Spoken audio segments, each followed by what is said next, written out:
الف لام را، یہ کتاب روشن کی آیتیں ہیں. ہم نے اس قرآن کو عربی میں نازل کیا ہے تاکہ تم لوگ سمجھ سکو.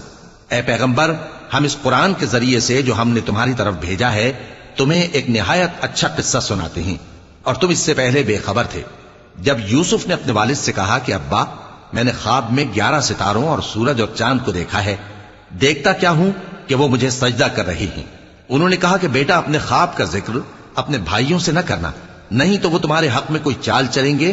کچھ شک نہیں کہ شیطان انسان کا کھلا دشمن ہے، اور اسی طرح اللہ تمہیں برگزیدہ و ممتاز کرے گا اور خواب کی باتوں کی تعبیر کا علم سکھائے گا. اور جس طرح اس نے اپنی نعمت پہلے تمہارے دادا پر دادا ابراہیم اور اسحاق پر پوری کی تھی، اسی طرح تم پر اور اولاد یعقوب پر پوری کرے گا. بے شک تمہارا پروردگار سب کچھ جاننے والا ہے، حکمت والا ہے. ہاں، یوسف اور ان کے بھائیوں کے قصے میں پوچھ